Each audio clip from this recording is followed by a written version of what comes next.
Hey, everybody. Hey, it's Scott, and I'm super excited to be here today. We are doing our my very first Facebook Live recording. I'm sure it might be Ty's.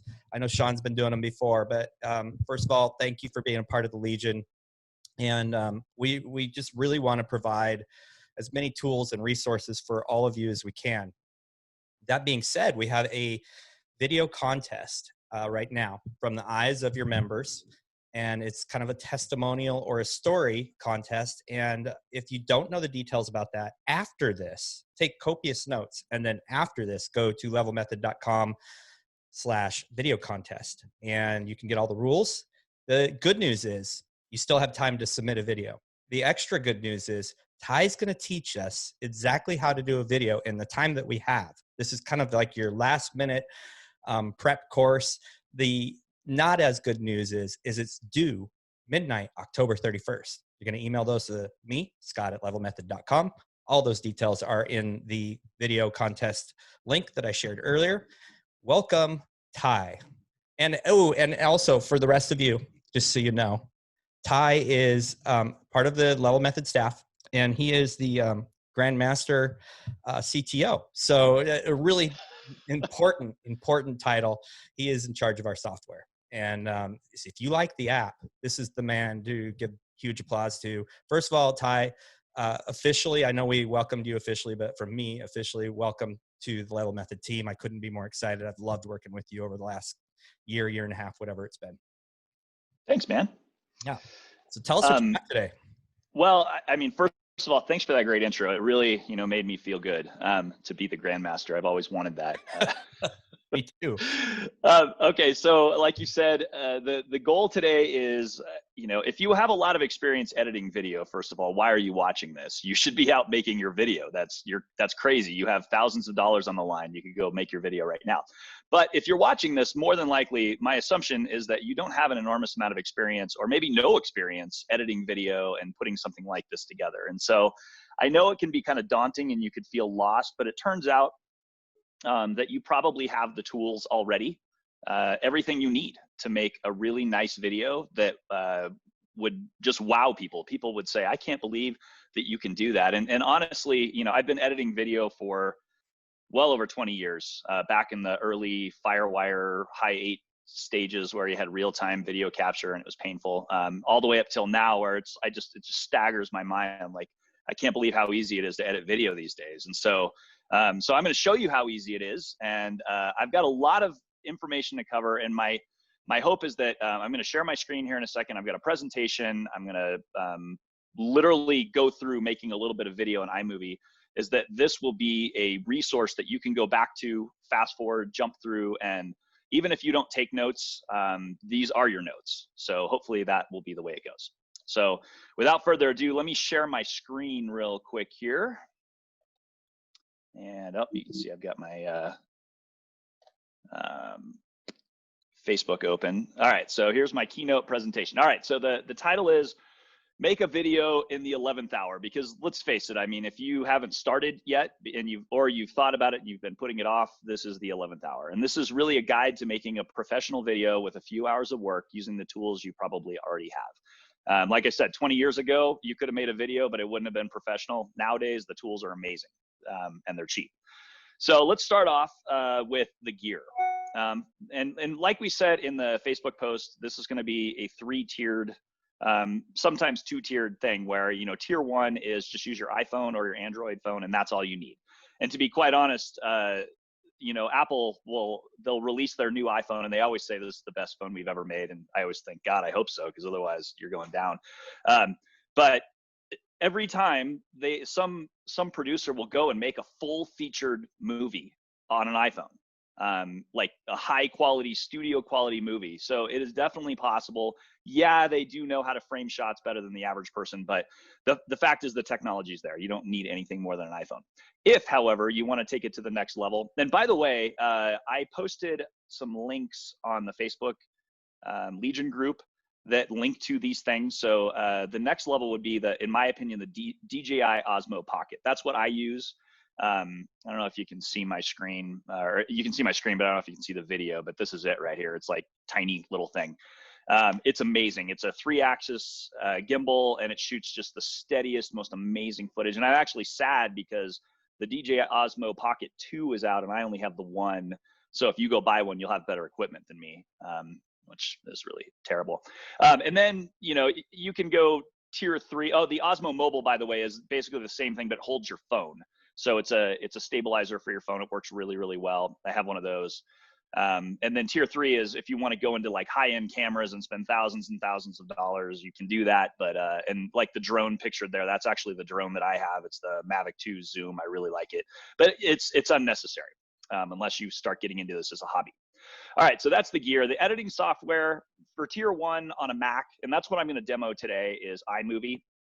As a caveat, I don't really use iMovie. I use Premiere Pro when I edit video, but iMovie is sufficient for our needs, and it's actually got a lot of amazing stuff built in. The more I use it, you know, I had to kind of prep for this class, and I used it, and I was like, wow, this actually does a lot of cool stuff. This is awesome. And if you have a Mac, you got it for free, so you already have that software.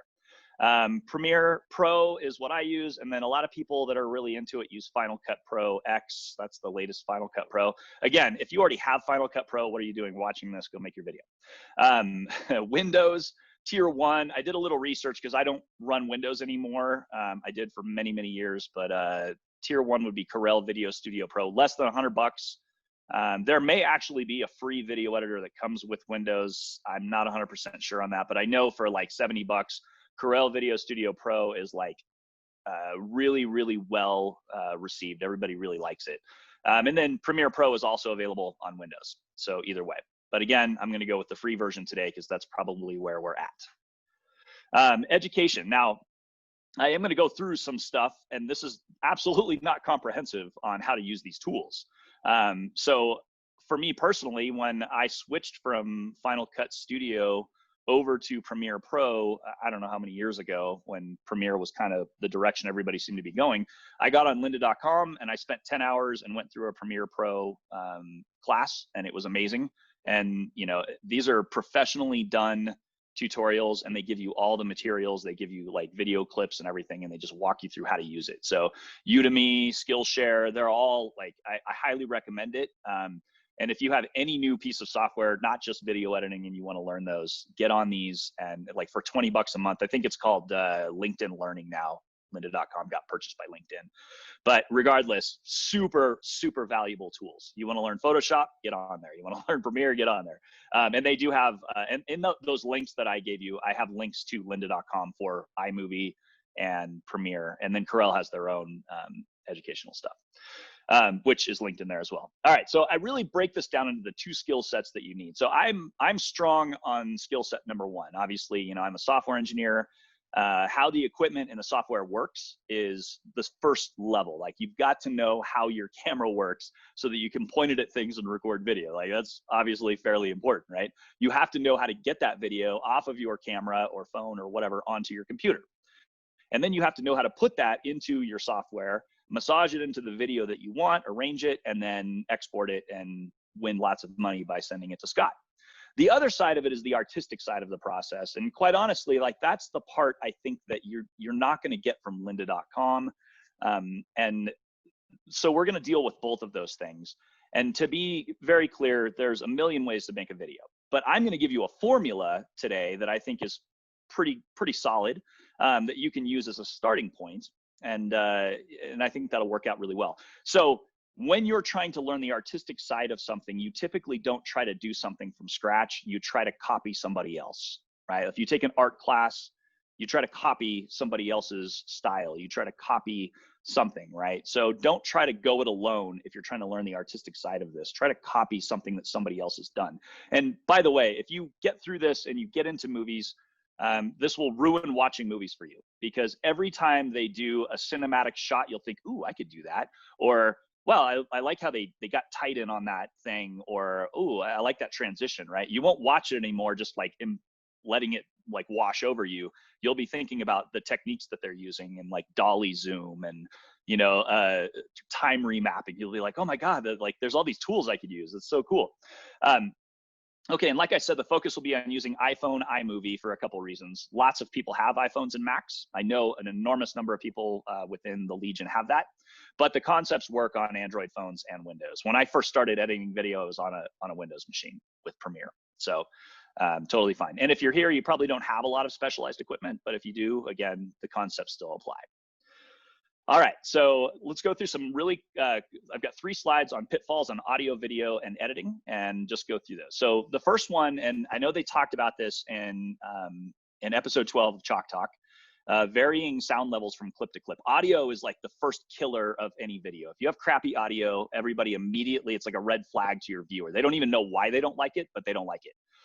You got to make sure that every shot has the mic distance from the interviewee at the same distance. Again, I'm assuming you don't have a lapel mic or a shotgun mic or any specialized equipment. You just have an iPhone or an Android phone. So get that phone as close to their face as you can. Maybe wear a mask so they're not uncomfortable with the social distancing thing, but get it really close to them, because those microphones actually work quite well, but they don't work well at a distance. Okay, and don't vary the distance. So if you start out about 2 feet away from them, every shot in the interview should be about 2 feet away from them. So if you vary the distance, the sound levels are going to change from shot to shot, and it's going to sound terrible. If you're trying to make a nice video without buying lots of equipment, this is what you got to do. You can manually control the sound levels just by proximity to your subject. So noisy environment. Yeah. can I interrupt you real quick? If they want to have like closer up and further away, they can stay the same distance, but then use the zoom or zoom in and zoom out function to change maybe the depth. Is that what you're suggesting? Absolutely. Okay. Yeah, you could do that. The other thing you can do, if you really want to, if you want to get fancy, is you can use 2 phones. So a lot of times in an interview, you'll see like a frontal shot where you'll see their face from the front, and then as they're talking, you'll see a side profile shot, right? But what you'll want to do is you'll want to use the audio from only one of those devices, and you'll sync the video so it looks like it's the audio coming from that video, but it's not. So you can have multiple shots, multiple camera angles. And if you and your spouse or your friend or your business partner both have a phone, shoot from 2 angles simultaneously. Why not? It's actually not that difficult to edit that in that style in iMovie. I think some people might be afraid, like 2 different audio sources. No, it's super simple to pull the audio out of one source. So. Oh yeah, absolutely. So, and actually in iMovie, it's going to turn out you're probably just going to have that first source all the way through the timeline, and then you'll just layer on the second source above it, and you'll just turn the audio down for that source, and you just have to get it lined up so their mouth moves along with the audio and it looks natural.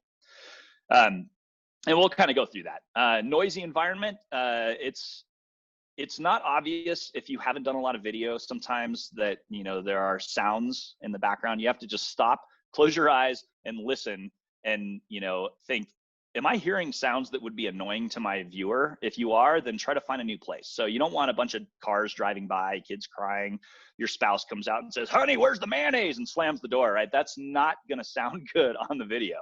And also make sure there's not a lot of echo, like a large empty warehouse, like every CrossFit gym on earth, right? So I highly recommend do not do the interview in your CrossFit gym empty.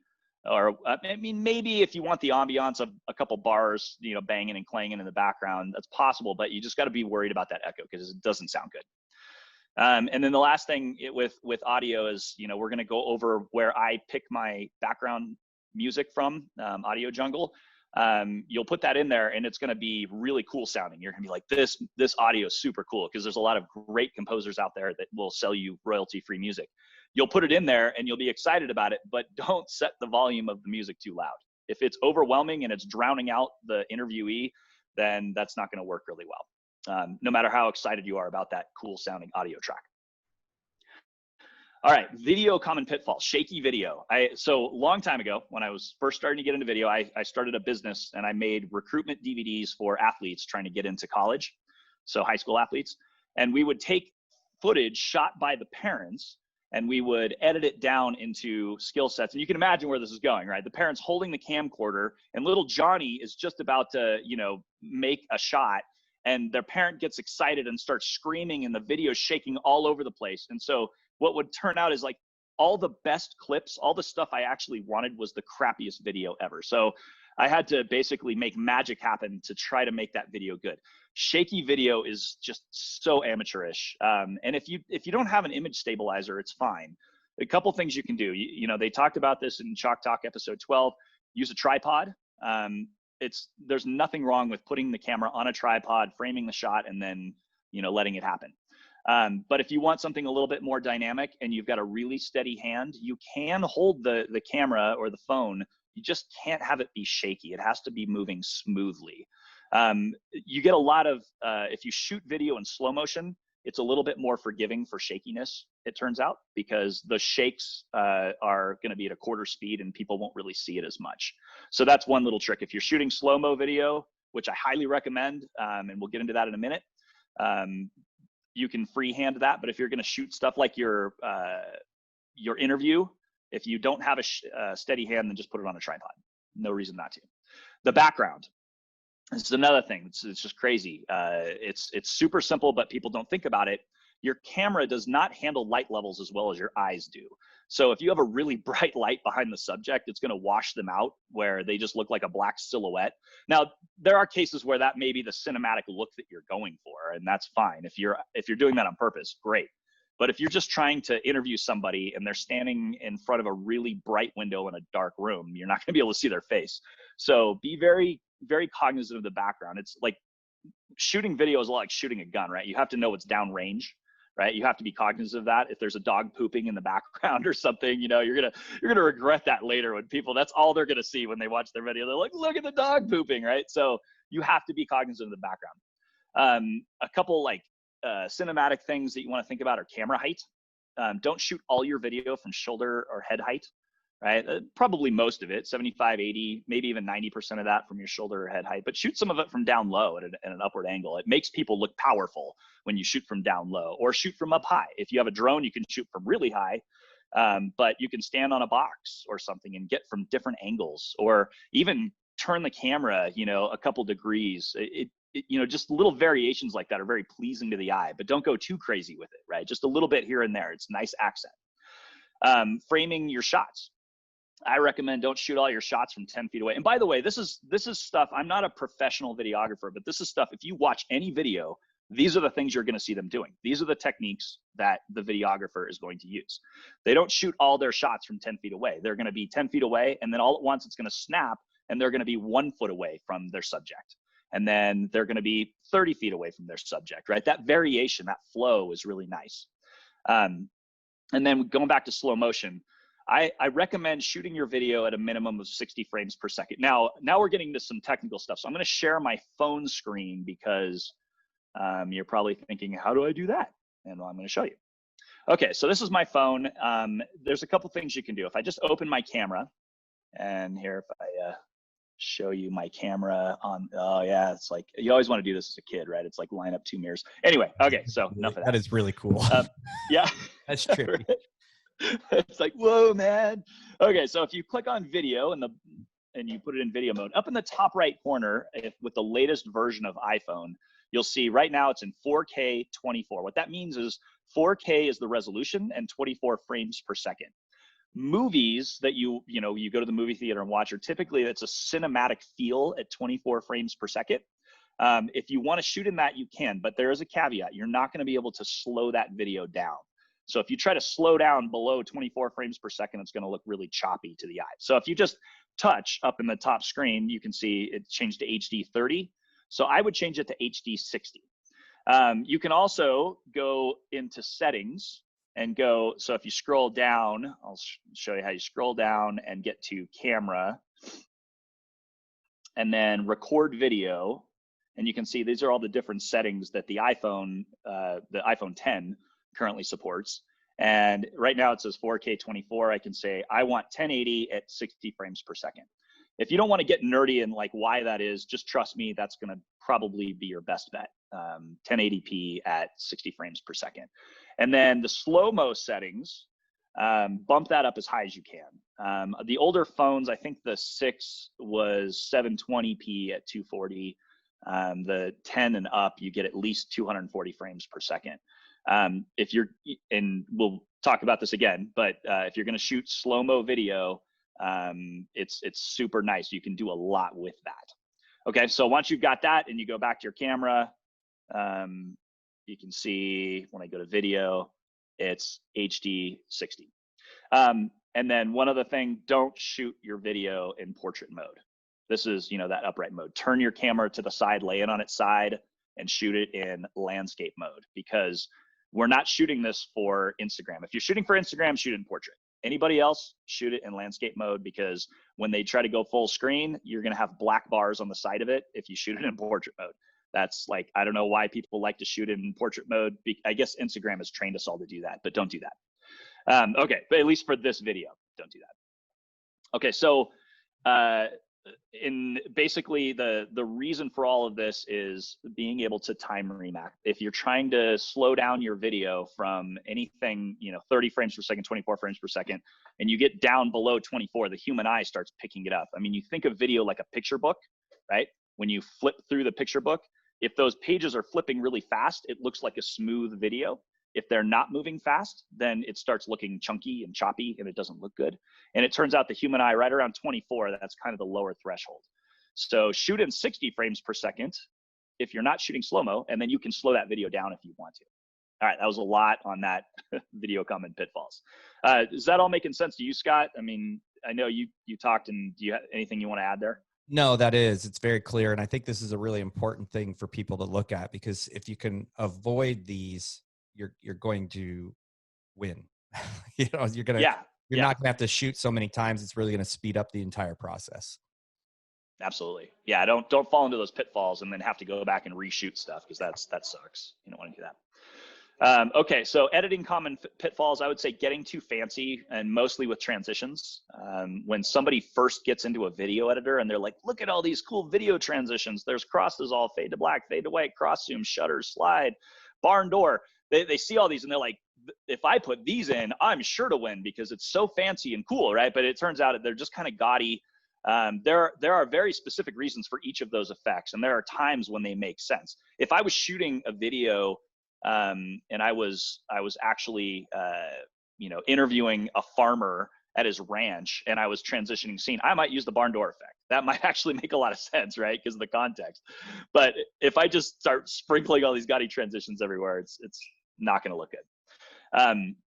And then as a follow-up, build it in layers. Don't try to do everything at once. And when we get into the editor, that hopefully will make more sense as to how to do that. So what I did is I broke this down into a 5-step, easy, and formulaic plan.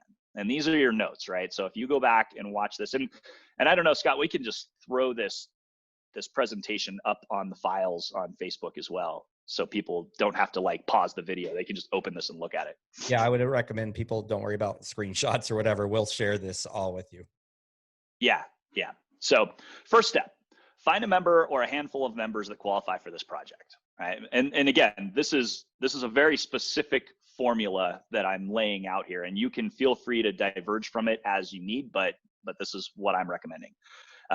To qualify, they have to sincerely appreciate Level Method. Don't try to find people that are willing to lie on your behalf. If they don't like Level Method, don't interview them. We're not, unless you can hire Robert Downey Jr. Or somebody that's a professional actor. It has to be sincere, or people aren't going to buy it. They're going to smell BS. They have to be somewhat well-spoken. They can't say or every other word. And there may be very nice people that you think this is the perfect person for it, but they say constantly, and that can be very distracting to your viewers. They've got to be able to flow through what they say, and you can coach them through it. So if they have a tendency to use a lot, you can say, look, Bob, don't use so much, please, just for the sake of this video. And then they'll be self-conscious for the next 10 years and hate you. But that's kind of your problem. Okay, so you have to have access to shoot footage that tells their story, or you already have good footage. So as an example, the person that I shot the video of, Patty Orr, is actually my sister. I have access to her house. I could have her meet me at the park with her family.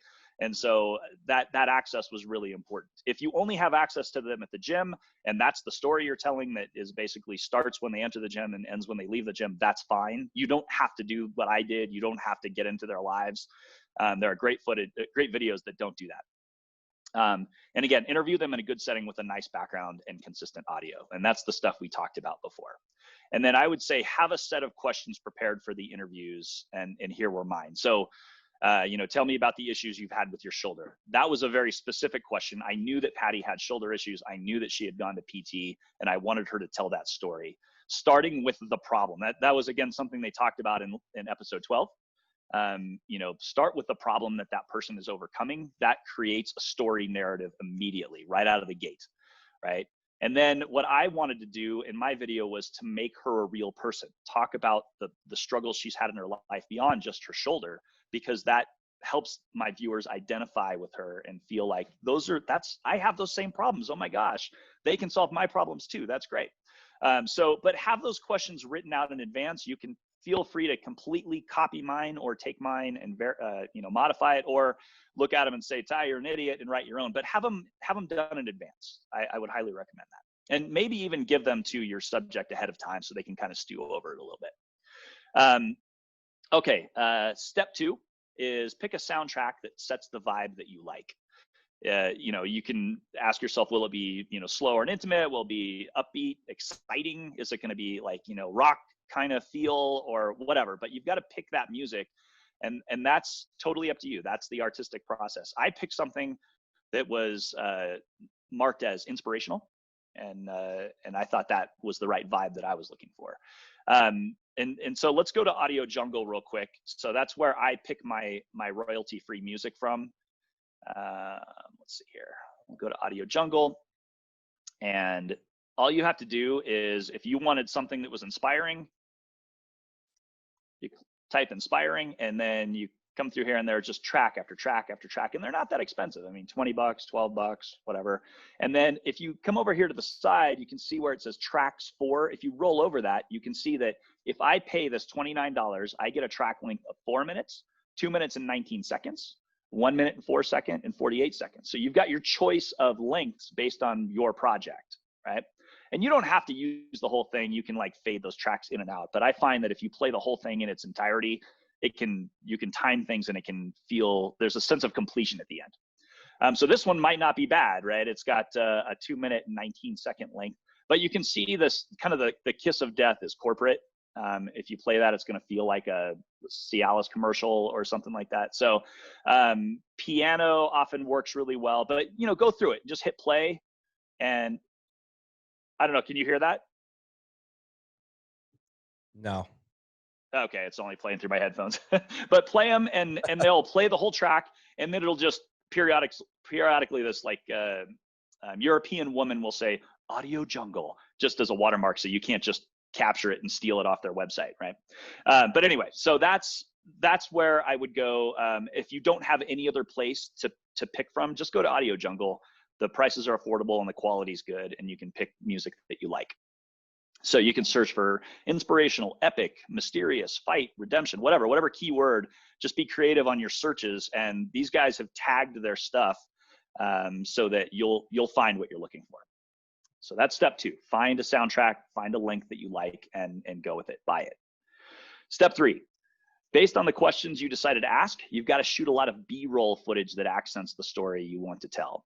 So for example, if you're going to highlight their family, shoot some footage of them at the park like I did, or shoot footage of them having a movie night and they're all sitting around eating popcorn and laughing, or game night, right? Like just stage this stuff, but have them actually do those things, right? Don't have them act like they're doing them. Have them actually do it. Like have them play a game of Monopoly or something, right?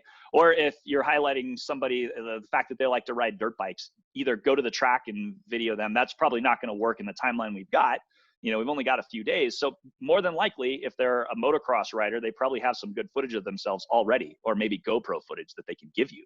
Say, hey, can I get some of that footage? They're like, yeah, sure. They give you a hard drive, and boom, now you've got some amazing B-roll footage that you can throw in your video, and it's going to blow people away. Vary the shots for the B-roll, like we talked about, framing it differently, different angles. For B-roll, don't even worry about the audio at all. You can talk, you can coach them through it, because you're going to just, for the B-roll, at least for this formula, you're not going to hear any of the noise from the B-roll. It's going to be all muted out, so it doesn't even matter. So this is a fun time where you can shoot, like you can pretend you're, the director of a a great movie, and hopefully you are, and you can be creative and have fun. So if we want to look at some of the raw footage that I shot, let me find it real quick. So gym footage. And I shot drone. I didn't really use my drone footage a whole lot. I kind of stayed away from that. But let's see, that's drone footage down in here. Here we go. This was some slow-mo footage that I shot on my Osmo. And that's my wife coaching the class. And she was handing out PVC pipes as people came back in from their warm-up run. Right? And this is just quarter speed. So if you shoot in slow-mo like this, in this quarter speed, which is what the iPhone shoots at 240 frames per second, then you can always speed it up. You can always go from slow to fast, but what you can't do very well is go from slow to slower, or from regular speed at a low frame rate to slower. So shooting it B-roll in slow-mo is a really, really nice technique. Okay. So all right, let's jump back in here. I don't want to spend too much time looking at the video that I shot because I want to get into the actual creation of some video. And then step 4 is putting it all together. So this is where I talked about the layers thing, right? I say put the audio on the timeline first. For this formula, everything's going to be timed from the audio. It's all going to center around the audio. So you just throw the audio on the timeline, and then I kind of put this out of order here. I would put the lead in, you know, that like animation of your gym logo and maybe the level method logo, because you have to pander to the level method because you're trying to make money from the level method, right? I mean, let's be honest. You got to put that level method logo in there. I mean, if you want to win. So put that at the beginning and then go right into the interview stuff. So you're going to spend a lot of time going through the interview footage that you've got.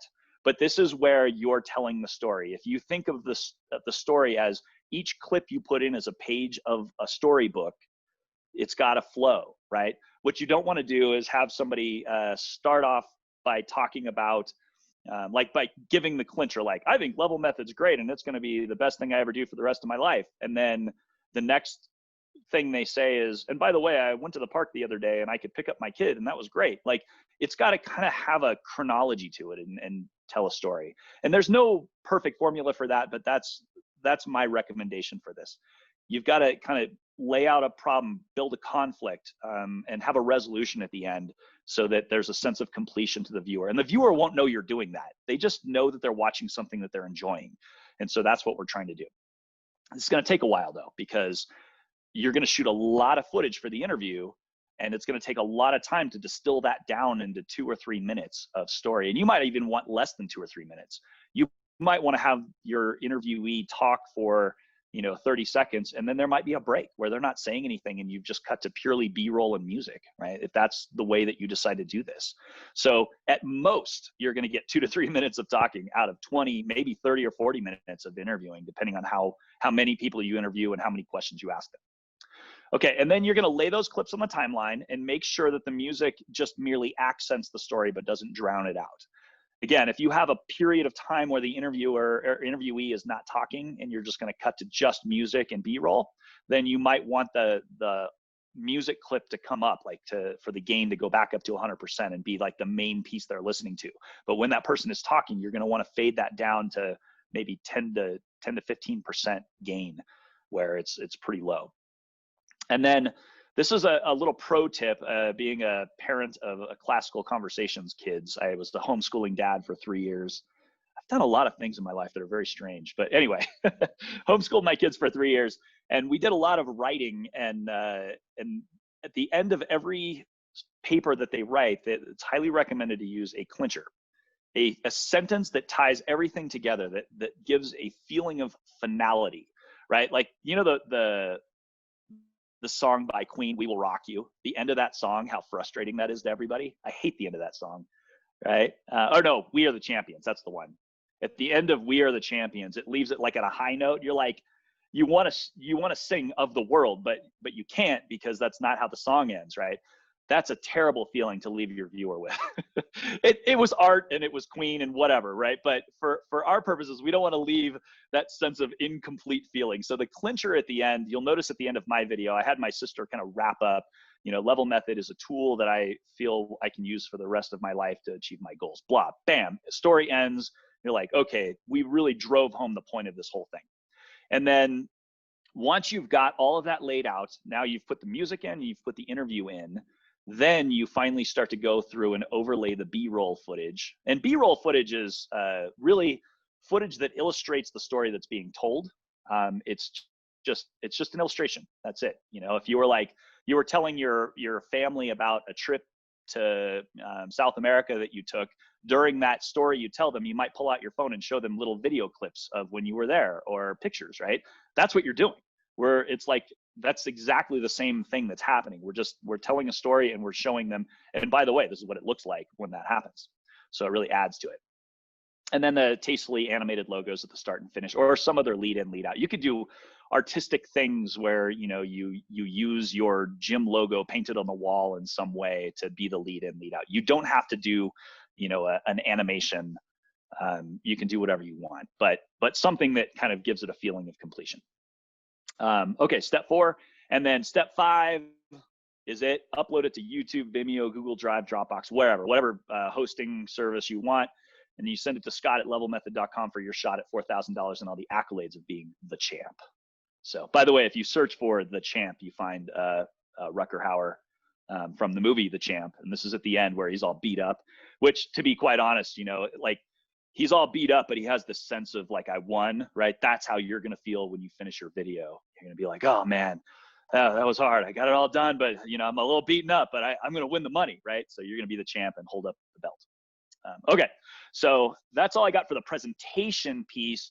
Now I was going to jump into kind of actually doing some of this stuff so that hopefully, because right now you're probably thinking, that's great, Ty, I love all those tips, but I still don't know how to use software or hardware or anything like that. So I still don't know what to do. And I have helped a lot of my family members with technology through the years, and I get it. Like, I know where those pitfalls are.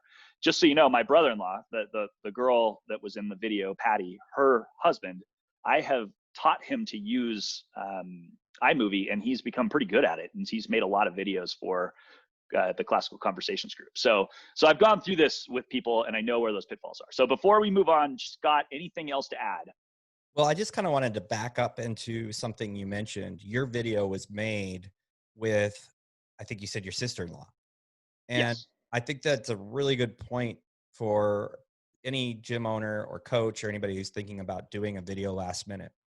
It's okay to use someone in relation or someone really well. That does not devalue the message.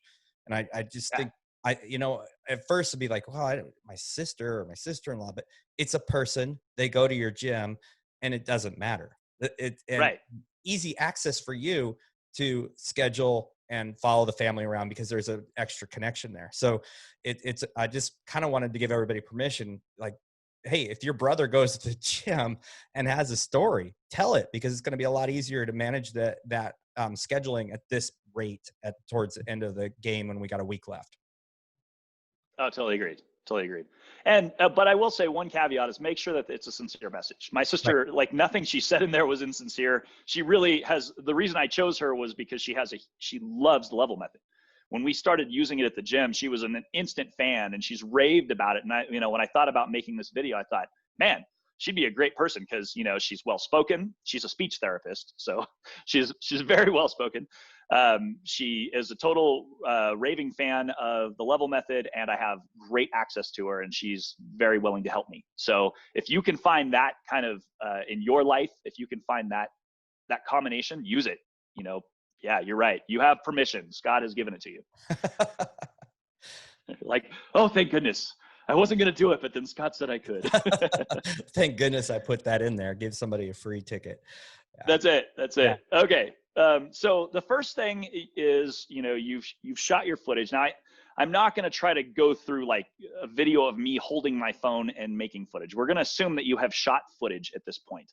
The first big hiccup for people, and by the way, if you have kids or a family or a life of any sort in a smartphone, I know you shoot lots of video. The only thing you might not do is turn your phone on its side and shoot in landscape. So make sure you do that, shoot your video. And then once you've got the video on your phone, this is how you get it off of your phone and onto your hard drive. Okay, so we're in here and we go to photos. And you can see here's some of the footage. And I did actually shoot that interview on my iPhone. So you've got to select the clips that you want to transfer to your computer.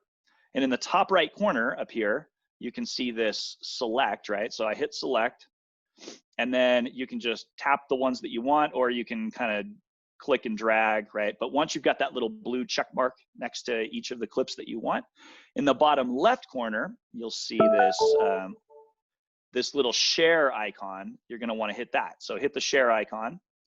And then I have my phone linked to my computer via AirDrop, which hopefully you do too. That's probably how you get your photos to your computer. So I just hit Ty's MacBook Pro. And you can see up here that it is actually downloading these videos from my phone onto my computer. One thing that will really help you is to keep your videos organized. Put your videos into folders so that it's not just a giant pile of videos.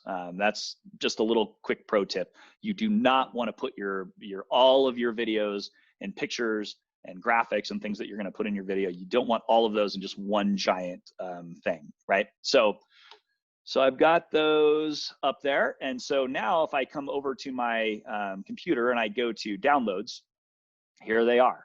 If I double click on one, you can see I can play it.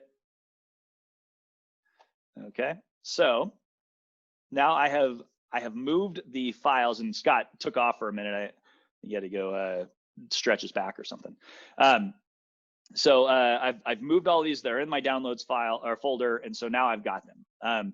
If you use a Mac, you can hit the command or the little Apple and N when you've got Finder open, and it will open a new Finder window.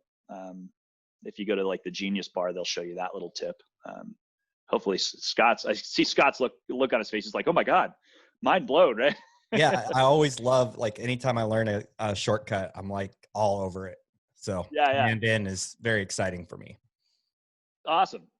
Okay, so I keep all of my video projects inside my documents, and I've got a little folder called video projects. And I've got a whole bunch of stuff in here. Actually, most of it's actually done on an external hard drive, but I've done a few just directly on my computer like this. So I have, some things in here, CFI level method video, right? So what I was telling them while you were away, Scott, is that I highly recommend keeping your videos organized and to essentially break it down by scene. You might even have sub scenes, and I break it down by what I recorded it on. So if you, like, when I took some video of Patty cooking, I only used one camera, so I didn't break it down that way. But like gym footage, you can see I have drone footage, right? And I shot a little bit of drone footage that I was like, I can use. I didn't use that, but I shot it in case I wanted it, if it made sense. And I've got my Osmo footage. So this is most of the footage was shot right here, right? So, but once you've got, your folder where you're going to put all your video clips, I've created all of these folders, then you can take the stuff that you just downloaded off your phone and hold down Shift and grab it all, and then you can just drag it over into whatever folder you want, right? I'm not going to do that because I already have all the footage over there, and I would have like duplicate files, so I'm going to go ahead and delete that off my drive. But that's how you get it off of your phone the easiest way. There is, I think, built into Mac's image. Yeah, there's a thing called image capture. It's that you can use. A lot of people use this because if you plug your phone into your computer, it will look through here, and it will look through the entire camera roll and give you access to everything in your camera roll. And then you can download this, and you can see import to, so you can decide where you want to import to and import. So that's another way you can do it. I find it easier and less cumbersome to just use AirDrop. That's what I use. But if you're moving massive amounts of data, AirDrop might not be as fast. It will transfer faster over a hard connection than it will over AirDrop, but not by a whole lot. So, okay, so let's assume that you now have your footage transferred to your hard drive, and you're like, okay, I've got my footage. It's on my hard drive and it's in the appropriate folders. It's organized. Now what the heck do I do? Okay, so the next step would be to open iMovie. Oh, and by the way, you're also at this point, hopefully you will have, I was going to show you another pro tip. Hopefully at this point you will have your music. So this is my music. It's a WAV file that I downloaded from Audio Jungle. My logo, right? So I've got my logo there. I've got the level method logo right there. And I actually used, we're not going to use this technique. And I actually animated an image over for her little like Patty Orr CrossFit Initiative member in iMovie. There's some built-in stuff that I'll show you for titles. So you don't even have to do that. But I would just have your logos and your picture, and logos and your music should be in this folder as well. And you can see what's that? I uploaded a grouping of level method PNGs in a zip file in the files page, or the file section in the level method Legion page. So that's in there. Yeah, that's super helpful. I actually had to jump through some hoops because we didn't have that. So my struggle became your easy win, because I told Scott, I'm like, hey, I had to do something in Photoshop. And he's like, oh, and so he just uploaded the stuff that would have saved me a few minutes. But anyway, so yeah, you can just grab that stuff. All right, so now we're going to open iMovie. And iMovie is a little bit different than most video editors. You know, it's Apple and they try to do everything all slick and easy. And what they were trying to do is make things easier for the user by doing things a little bit differently. But the concepts are all still essentially the same. Okay, so first of all, if you just want to get your footage into iMovie, what I recommend doing is adding events. So each folder that you have will map to an event. So if I come over here on the left pane under Project Media and I right click and say New Event, I'm just gonna say Patty Orr Interview, okay? And then New Event, Patty Orr Gym. So we'll go ahead and just bring all these in. I had some footage of her cooking, and then I had some footage of her at the park. Okay, those were the main things that I had. Okay, so if I choose Patty Orr cooking and I say import media, or I don't even have to say import media, I can just drag and drop. I can say, here's my cooking folder and here's all the stuff in. I just drag the whole folder in there. And iMovie won't maintain that folder structure. It will just run through the folder and grab all the files out of it. But that will be that event. So everything from the cooking that I shot, like I shot this cool little thing that she made, this Orr family established. I didn't use it, but I was like, hey, that might come in handy. And now for Jim, I'll do the same thing. So I'm gonna just drag in the Jim footage. And then I'm gonna do the same thing for interview. Let's see, where is that? Okay, right there. And then for the park, do the same thing. Let's see, where is the park? There it is. Okay, and then I can also do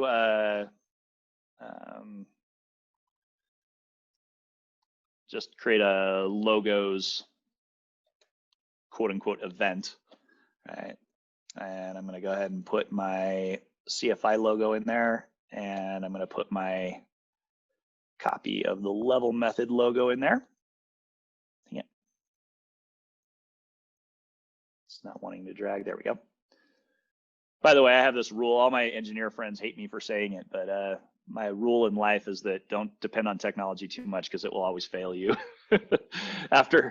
After 20 plus years of being a software engineer and dealing with computers, I'm like, trust me, it's going to fail you at some point. So, you know, I'm a big fan of mechanical solutions to things that don't require software, despite the fact that I write a lot of software.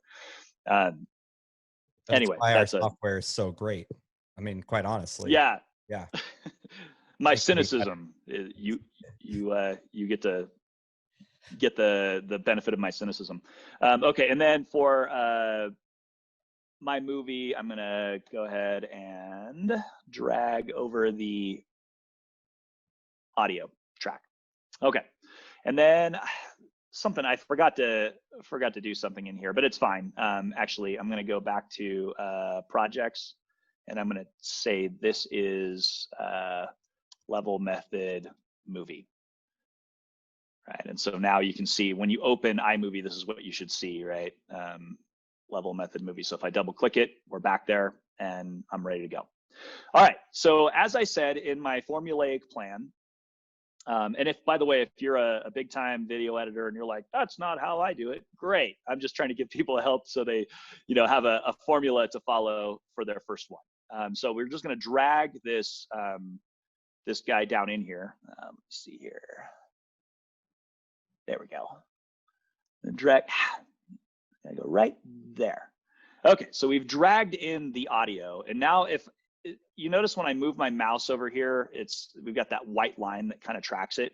Wherever that white line is, if I hit the space bar, it's going to start moving it's going to start playing, right? The same thing will happen if I come over here and hit this little play button. Okay, right now nothing's happening on the screen, right, on the video screen, because there's no audio, or there's no video yet, right? All we have right now is the audio track, and unfortunately, I don't think you guys can hear it. I'm going to turn off my headset, and hopefully you'll be able to kind of follow along with the audio a little bit. All right. You hear me, Scott? Let me go over here. Pro. All right, you can hear me now, Scott, right? Okay. All right, so I'm going to play right here.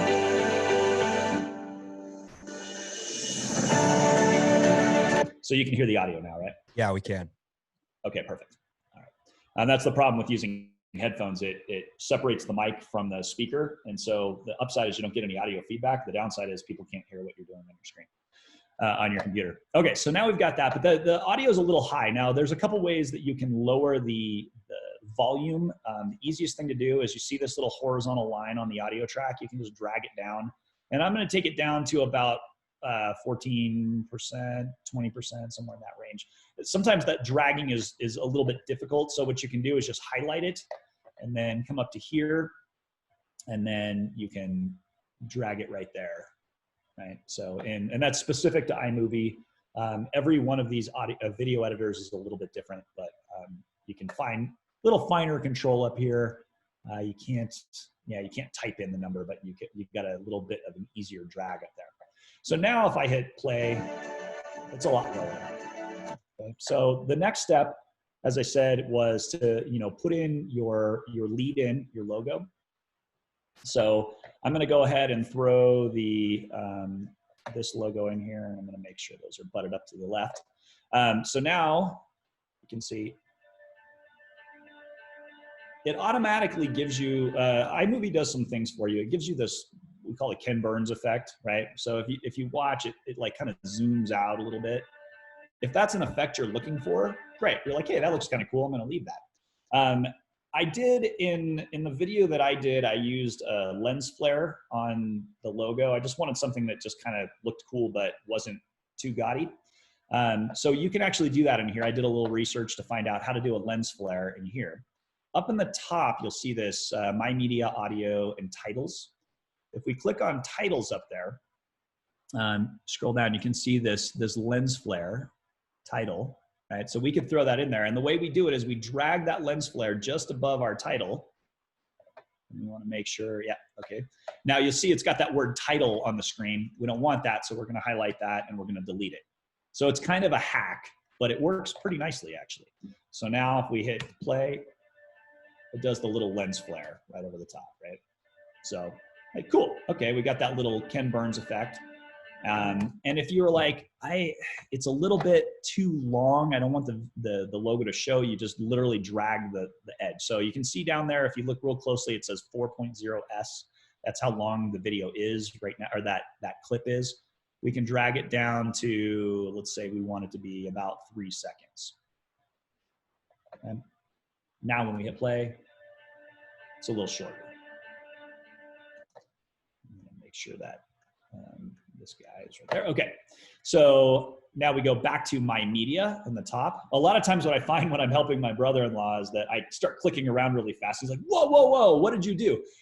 Unfortunately for him, he can't just rewind the video, but you can, so that's good. But I'm gonna try to not do that. So up in the top, click on my media. That will take us back to, you know, our events and our media. And now we wanna throw in the level method. So we're gonna put that guy in there. Now what's gonna happen is it's gonna snap between the two. And notice how it's like way zoomed in on the level method logo. So I'm gonna show you how to fix that. But the first thing is like, how do we get the transition between these two to look good? So up in the top, next to titles, backgrounds, transitions, we're gonna click on transitions. And I'm gonna put in a fade to black. Just why not? And I'm gonna drag it right between those two clips. And now when I drop it, right, now it faded to black and faded back up. It's kind of a nice look. Now when I click on this guy, I'm gonna double click. Now we can see this. This is what's happening. This is how iMovie approaches animating stills. Start right here, end right there. So these corners of the start box are draggable, as is the box itself. So what I'm gonna do is I'm gonna put it all the way up in the top right corner, and I'm gonna drag it so it fills the whole screen. Then I'm gonna click on the end, and I'm gonna do the same thing.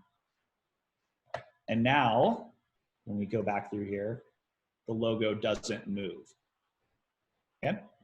And then for transition out, we can just do a, well, we'll add some clips, and then we'll be able to do some, like something that's appropriate from this logo to the opening clip. Okay, so right now I'm looking at it and it says it's 7.5 seconds long. That's way too long to show this. We probably want no more than 3 seconds. So I'm gonna drag this over until I get, I'll do, yeah, let's do 3 seconds. There we go. Okay, so now play that again. We've got our little fade. 3 seconds and boom. Okay, so now we're ready to start adding that interview footage. And this, like I said, is where you're probably gonna spend most of your time. And it's just, this is the art, right? You're gonna take time. It's like trying to teach somebody how to snatch. Good luck doing that in 5 minutes, right? Like they might get a general idea, but they're not gonna be an expert. Okay, so I've got all these clips in here, and the first one I know is just like a little funny clip. I'm like, I just wanted to record her and check sound levels, so that one I'm not gonna use. But this one, I'm just gonna go ahead and drag it down there. And let's go ahead and play it. And I'm gonna bring my volume up a little. And so you can hear me say, I don't know if you could hear it, I said, and action, right? Clearly, I don't want that in the video, so I've got to cut that out. Okay, so right about there, I want to clip. So I can just literally drag the edge until it lines up right there. And now. So I recently had a difficult time with my shoulder, and it was pretty much tied to my physical delicacy. It was tied to me spending long hours on the computer with bad posture. I never really had good range of motion with my shoulder or a lot of strength. And then I did something, an injury that I had frozen shoulder. It got so bad that I literally couldn't brush my hair. Bags. Now you see right there, if you watched the video that I made, right where she said I couldn't brush my hair, that's where I clipped the end of this video. And you can see there's a lot of footage that I recorded after that I didn't use. I just basically threw it away. Didn't need it. I'm just trying to tell a story. And I told her when I was interviewing her, just keep talking. Tell me anything you want to tell me, and I'll like maybe take notes and say, we're going to want to use that, right? Remember you saying that, that's going to be great. That's going to tell the story. So when we get to where we're wanting to end. So bad that I literally couldn't brush my hair. I hit the space bar and I right click and I say split clip. Okay. And then I can just highlight the one I want to get rid of and hit delete, and it's gone. Right, so that's probably the easiest way to do it. You can also drag the edges, but it's easier to split the clip right on that point. And then I did something, an injury that I had frozen shoulder. It got so bad that I literally couldn't brush my hair. Okay, so we're ready for the next clip. Okay, so that's the first one, and let's go ahead and drag the next one down and see what we got here. There's just been a lot of things in our lives that it's made it difficult for me to get in the gym on a regular basis. So I'm just kind of the same as everybody else, right? I'm busy with work. I have 2 kids, and we had our kids late. Okay, so if you watch the video again, I cut out the beginning, and I just started with, I've got 2 kids, right? That's the story that I wanted to tell, because I'm the one, she's telling the story, but I'm really the one that edits it. You know, it's kind of like watching the news, and you know that there was a lot said and everything's taken out of context, and you know, and they're telling a different story than the original person was trying to tell. But you're the artist, and I'm giving you permission. You don't have to feel guilty if you cut out something that they said that might be important to them. You're the one making this thing. So everybody else, right? I'm busy with work. So right there, if I split and I get rid of that first piece, now it's going to transition. Brush my hair. I have 2 kids, and we had our kids late in life, which was a huge blessing, but you know, made it really difficult to stay in a routine and became tired easily. Okay, so all right, so hopefully you're kind of getting the flow of how this is going to be laid out, right? I'm going to continue this process until, and I'm going to show you my Premiere project. It looks very different, but if you go through a tutorial on Premiere, you'll kind of understand how it's done here, or maybe this looks normal to you. But regardless, if I zoom, I'm going to tighten in a little bit here. There we go. All right, so you can see right here that these are the clips, okay? And then above it is what we call the B-roll, okay? So if I click right here, you can see I've laid out all these clips, and if you ignore V2, which is the video track 2, if you ignore that and look at V1, V1 is all of those clips laid out to the very end, and then wham, I show the level method. And by the way, I changed, it looks all blown up here because I actually changed the image once you made those available to us, Scott, and then I haven't edited this video since. Gotcha. So. But anyway, so going back to iMovie, you're gonna keep doing this process.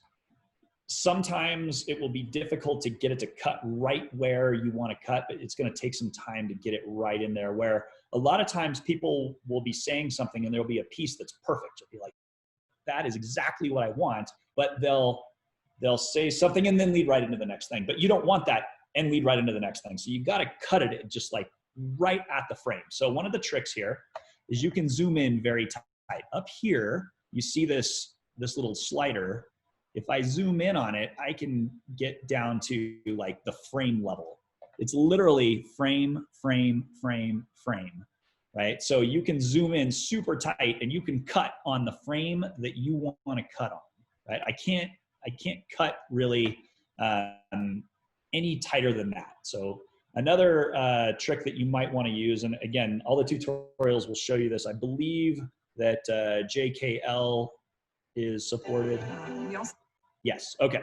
So if you put your fingers on JKL, you hit J, it'll start playing backward. Hit K, it stops. Hit L, it goes forward. Tired, easy. So JKL, in most editors, this has kind of become a bit of a standard, will allow you to scrub through the video using the keyboard instead of the mouse. Easy. And another trick, I think it works in iMovie, if you hold down K and then hit L once, it goes one frame. If you hold down K and L at the same time, it'll go in slow-mo. No, it just goes in regular speed. But normally if you hit L twice, it'll scrub fast. Like it'll be 1 time, 2 times, 3 times, 4 times, right? So you can use J, K, and L to scrub through your video really, really quickly. Okay, and when you get to that point where you're ready to cut, you say, okay, I'm ready to cut right there, right click, split clip, and get rid of what you don't want. And that's pretty much how it's done, right? There'll be a lot of that going on. So if you don't like doing that, you're gonna hate making video, but if you don't mind doing it, you're gonna love video, it's great. So, all right, so that's the first 2 layers, right? We've got the audio track. We've gone through how to add your logos at the beginning and transition. Oh, and by the way, I don't have a transition right here yet. It just snaps. There's nothing wrong with that. I lean towards snapping from track to track most of the time, but If you want to add a transition right there, we could add like a cross dissolve, which is probably the most common transition. So I recently had a difficult time with my shoulder. Okay. So once we've gone through all that, the last piece really is the B-roll. That's where we're going to start to illustrate the story that we've told. So I'm going to assume you've gone through this entire thing and you've added clips and you've played with them and timed them into the music, and the whole story is laid out, right? That first layer, but now B-roll. B-roll is done a little bit differently on iMovie than it is in Premiere or Final Cut or any of the others. Those just have, you know, almost unlimited tracks. Like you can just layer video over video over video. In iMovie, you basically get your main footage and then you get your B-roll on top of that. And so the way that's going to look is, remember there was that piece where she said, I had went to the physical therapist and I was working long hours. Pretty much tied to my physical therapist. So right there. Okay. So turns out I actually have the footage in the wrong folder here, but let's take this piece. Oops. Put it right. Don't want it there. I want it over B-roll.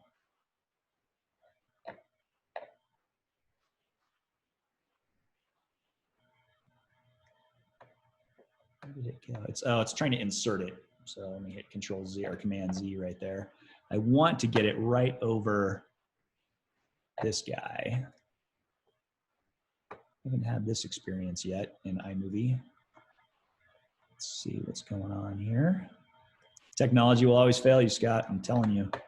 Just expect it. Oh, I think I see what I did. Yeah, I think I put all of this in the wrong. No, it's in the right place. Okay. There we go. All right. So you drag the B-roll above the track that you want. And so you can see she's talking and then she's working at her computer, right? And so let's say there's a kind of a cinematic rule. You don't want to show the same clip for more than a few seconds. Watch any commercial, any movie, unless it's a very artistic movie, you know, like something very artistic, but your mainstream movies, you will never see the same shot for more than 3 to 5 seconds, ever. It's crazy. And it'll drive you crazy when you first notice it, but most people don't notice it. It's just like, it'll show a wide view and it'll zoom in real tight. So what I'm going to do is I'm going to bring this down to about 2 or 3 seconds. And then I'm going to take a tight view right here. I'm going to bring that in and I'm going to make that about 2 seconds and I'll butt that right up against the other one.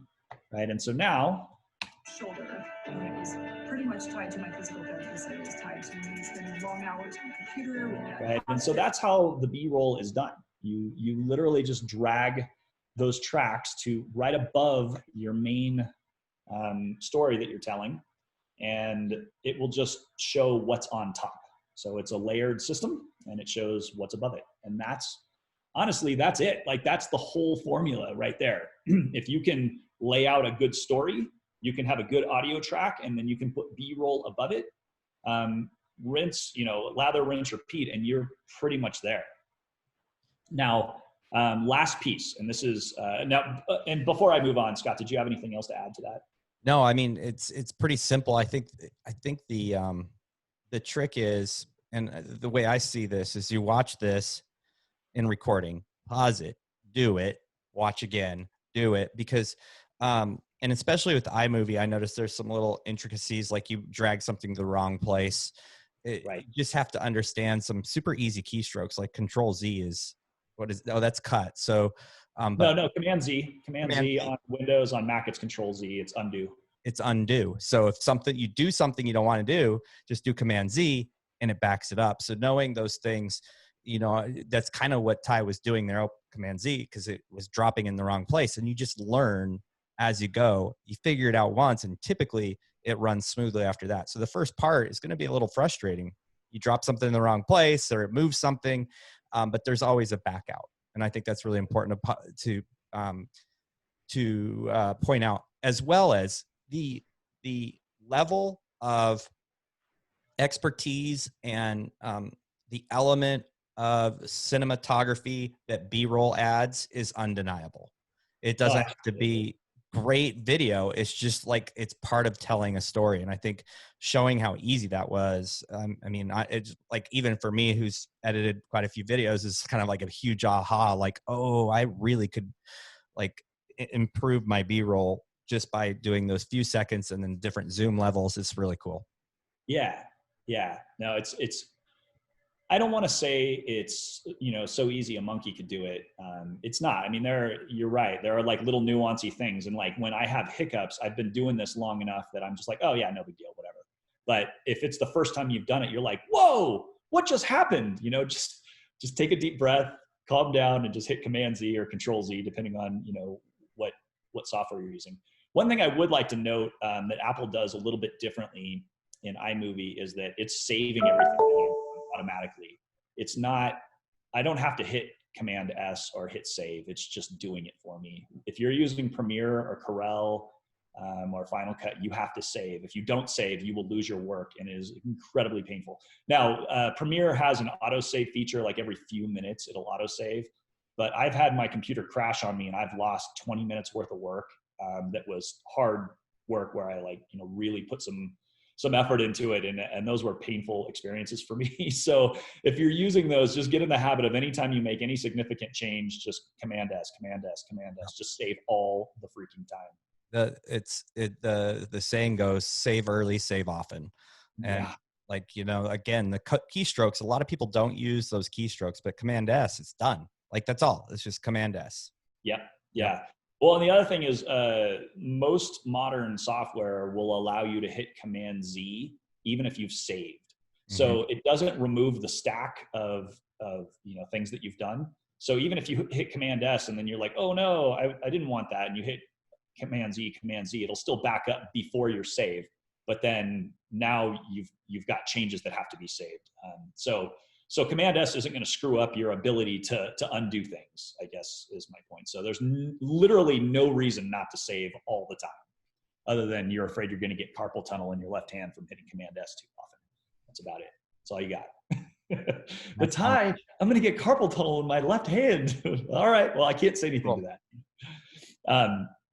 Okay. Anything else before I go on to the kind of the last piece? Nope. Okay.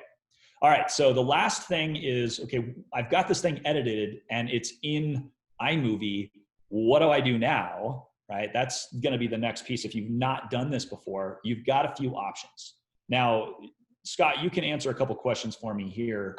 What do you prefer? Do you want people to be able to give you the raw file, or do you want people to just give you a link to YouTube? At this point, I'm preferring a link to YouTube or a link to it saved in the Google folder. It just allows that massive amount of data that's not being passed back and forth. But be sure you keep that in case. Through the end of the contest, I would encourage everyone to keep their raw folders, files, everything. Right. Well, because if you are selected to win, then you're going to want. You, Scott, are going to want the raw footage. Absolutely. Are you going to want the project or just the footage? Probably both, but yeah, I would just say keep everything. Yeah. Okay. Yeah. Don't throw anything away. All right. So for now, for the submission, let's go the easiest route, because that's what we're trying to do here. We're trying to make it easy, break down barriers. So what you're going to want to do once you've got this thing ready to go is you're going to want to come up in, let's see, is it file? Yeah. File, share. And they make it so easy for you. You just literally just say, I want to go to YouTube. Now, if you want to go somewhere that's not listed here, YouTube, Vimeo, Facebook, you can just say file and it'll export it as a file. And then you can take that MP4 file or MOV file or whatever. I think it's an MOV, and you can upload it to Google Drive. But for most of us, you probably have a YouTube account, even if you don't know it. You probably have a Gmail email address. And if you log in with that email address, you'll be able to upload to YouTube. Okay, so you come in here and you say, like, what do I want to put it in as? I've got some footage in here, I think that's at 720, which is why it won't let me go higher than 720. But for our purposes, that's fine. 720 is absolutely fine. You don't have to be 1080p. You can choose privacy. I would choose unlisted. So anybody with the link can view it, but nobody can search for it on YouTube and find it. They only can find it if they have the link. And that's probably the easiest thing to do. Now you see sign in down here. So I'm going to hit next, and it's going to say sign in to share. Okay, so I've got to hit sign in, and it's going to take me over to a little chooser here, and I'm going to say, yeah, I'm going to allow all that. Don't think about it too much, or you might decide you don't want to, share all your personal information. Okay, so now you can see it's linked to my tie at level method account, and let's see. Why isn't happy? Yeah, it doesn't like something. Oh, I think I know what it is. It may be that the size of it is too big for that account. Right. So if I sign into a different account that I think YouTube's got some funky stuff. Maybe not. Maybe I just have to redo this. So file, share. Again, things are always going to fail. Oh, that's it. It just, for some reason, it wasn't updating the next button. Yeah, if all else fails, you can just save it as a file on your desktop. And yeah, let's do that in case if I'm running into it, other people are going to run into it. So yeah. I know this isn't going to fail. I can say share file, and I can say, all right, I'm going to export it to 720, quality high, compress faster. I wouldn't worry too much about those settings. For now, we just want Scott to be able to see it. That's the main thing. Okay. So I believe up here is the little progress indicator. Yep, that little circle. Yeah. So now I find that when I'm on a video call, everything slows down. Right. So this might take a little while, but what's going to happen is when that's done, it's going to pop up in whatever folder I decided to show it in. And like for me, my final export from Premiere was final.mp4, right? And I think I've got this one exporting to, LM movie sample mp4. So let's go ahead and let that happen. I really want people to see this whole process.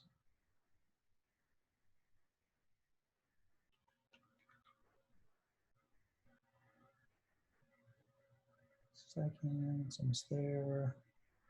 Okay. And I think I just put it in documents. And modified. Yep, here we go. So level method, movie sample. Now if I double click that guy, it's going to open and play.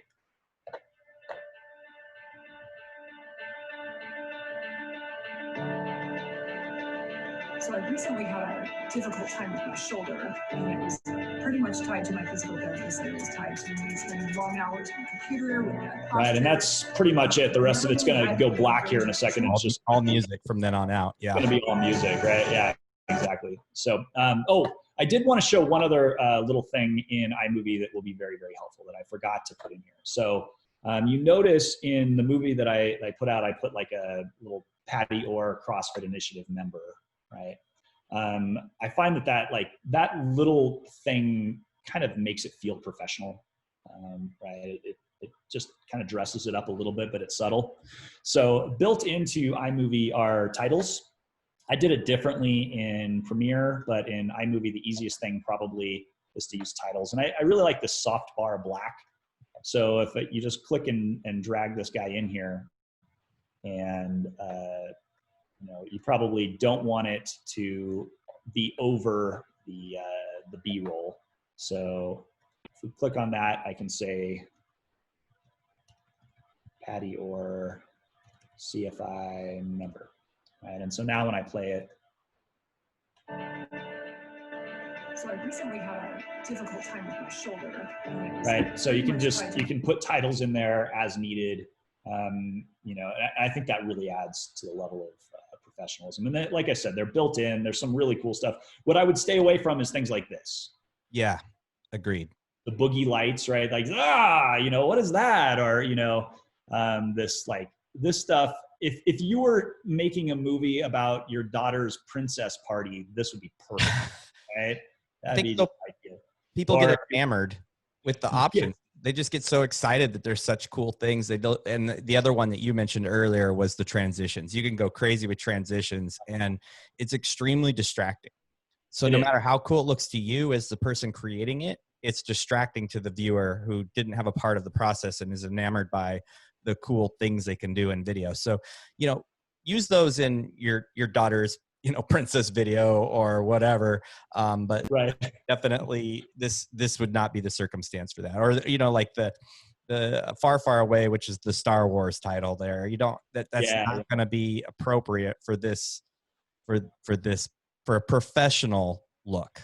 Unless you're making Star Wars, in which case it's perfect, right? Like every tool has its purpose. Use it for the appropriate purpose. Just because it looks cool and you might be a huge Star Wars fan, trust me, not everybody is. Or they might be like, I like Star Wars, but that's like right on the level of Jar Jar Binks right there. We need to get rid of that. So, I mean, am I the only one that hates Jar Jar Binks? I think it's pretty universal.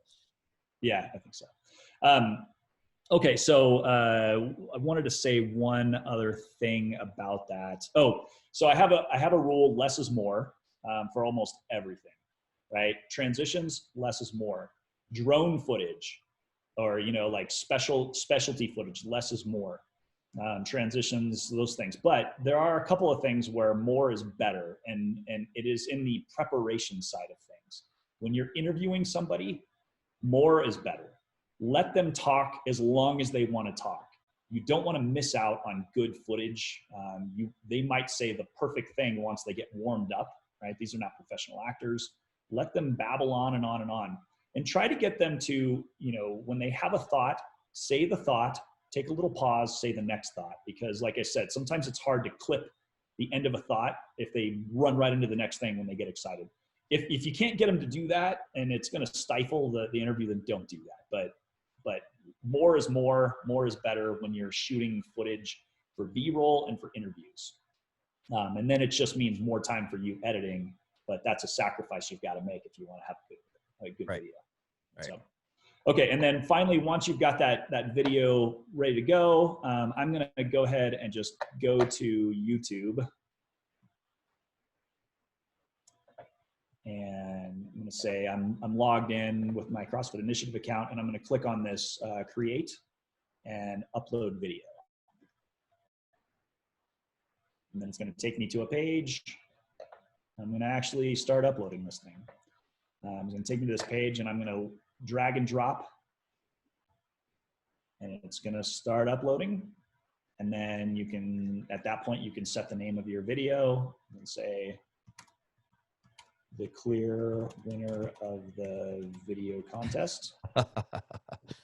And then once it's kind of, a couple things you can do. If you have a very specific thumbnail you want, you can edit it in Photoshop and you can upload a thumbnail. What YouTube will do is they will go through and in some AI way pick out frames, like 3 sample frames from your video, and then you can choose which one you want. But you have to wait for the actual video to upload before you can do that. And then you save it, or you can hit next at this point.